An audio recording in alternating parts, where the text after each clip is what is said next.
Now, look at those words carefully. You are what?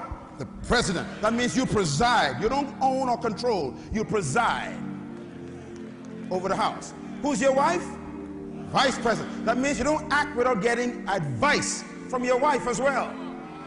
Oh, I'm in trouble now, see? And your children are on what? The board. That means you inform them of what you're doing and why you're doing it.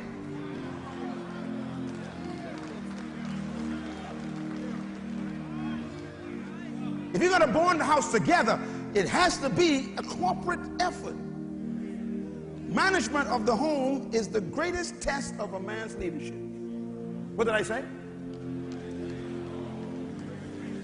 I can't hear you. Say it again. Management of the home is the greatest test of a man's leadership. That's why the Apostle Paul says, look, if you want to come into God's house and sit in this pulpit, he says, first you must manage your own home well. There's some men who want to build the house of God, but they can't build their own house. There are men who counsel other people's kids but lose their own kids. Some men spend more time with other women than with their wives, and they call it counseling. Y'all don't get quiet on me because I'm going to walk right down there and talk to some of y'all.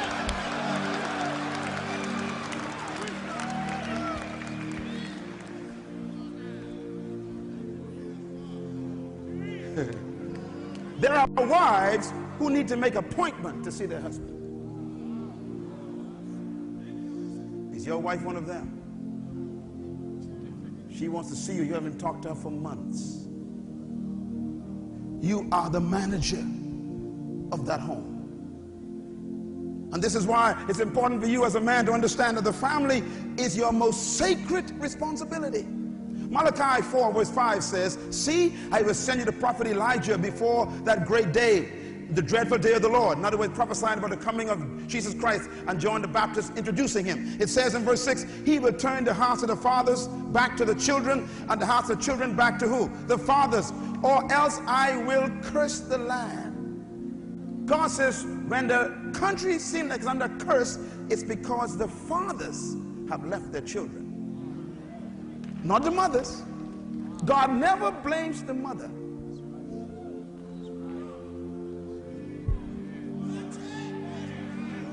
He said the problem is the fathers have abandoned their children and the children can't find their fathers. He says therefore the land is under a curse. Ephesians chapter 6 verse 4 says, fathers, do not exasperate or frustrate your children. Instead, bring them up in the training and the instruction of the Lord. Fathers, this is our responsibility. Now let me give you a couple of things to look at in this verse. It says, first of all, do not what? Exasperate. It means to frustrate or provoke. Let me tell you what the word means in the Greek. It actually means to say one thing and do something else. Don't tell your son, don't smoke, son, and then you smoke. Don't tell your son, boy, don't have sex, and you're sleeping around with 6 women. You are frustrating that kid, provoking that kid. You tell the son, read the Bible. He never saw you read the Bible. Go to church, son. No, take him to church. You don't exasperate your children, it says. Don't frustrate them. Let me tell you something. Jails in our nations are filled with angry men. And I guarantee it that 90% of their anger is against their fathers. Why? Their fathers exasperate them. And then he says, train your child. What does it say? Train them and instruct them. Two things. Everybody say train. Listen to me, brothers. The Bible says train them. A train is a strange product. Do you know that the train is not that long thing on the track? The train is the car in the front with the engine. That's the train. Everything else is called cars. I'm going to try this one more time. The train is not what you think it is. The train is the engine up front. Everything else attached to it is the cars. Paul says, you train, fathers, your children. That means you don't tell them go before you. You hook them up to you, and wherever you go, that's where they go. Wherever you go, that's where they go. Wherever you go, that's where they go. You train your children.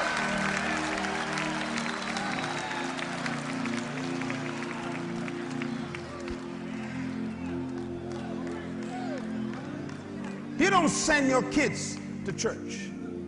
You tell everybody, hook up, here we go. We're going to prayer meeting. Come on, everybody, let's go. In other words, you train them. You don't take them into the club where you're drinking. Would you? If your kids can't be in the presence of your friends, they are not friends.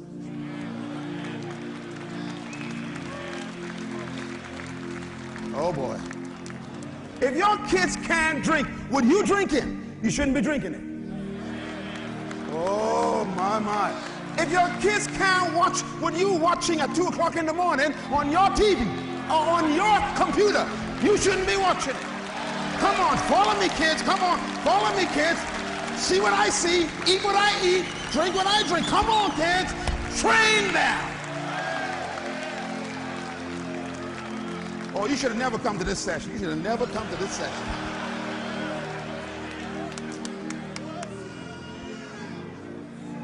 Notice it says fathers train. We leave the kids to the wife to train. God says, no, in my country of heaven, the father does the training. And then he says what? Instruct them. You cannot instruct what you do not know. I just told you that there's some books out there and CDs and DVDs of myself and other speakers, and you will walk right past them and go buy a box of chicken. When you eat the chicken, it goes into your system for 6 hours and comes out of the drought. But when you read a book, it stays in your heart and in your mind forever. That's a better investment of your money. You cannot teach what you do not know. The family does not need a boss. It needs an instructor. The family does not need a controller. It needs an instructor. Think about it, friends. Wherever you're going tonight, if your kids can't go with you, you're in the wrong place.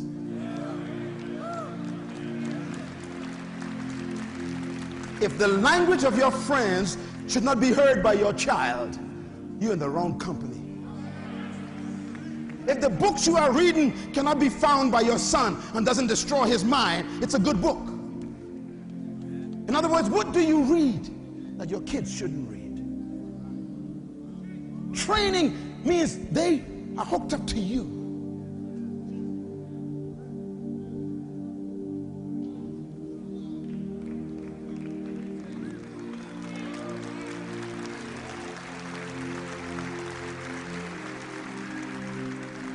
Ephesians said it that way.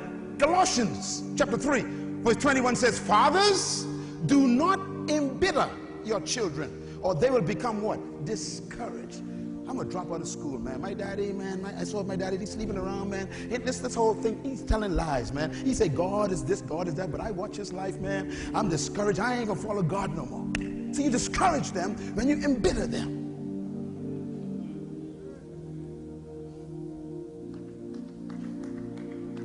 We need to take responsibility for our children. Psalm 68 verse 6 says, God sets the lonely in families. Say that with me. God sets the lonely in, isn't that beautiful? God's, when somebody's lonely, they need a family. That's how powerful family is. Family can solve loneliness.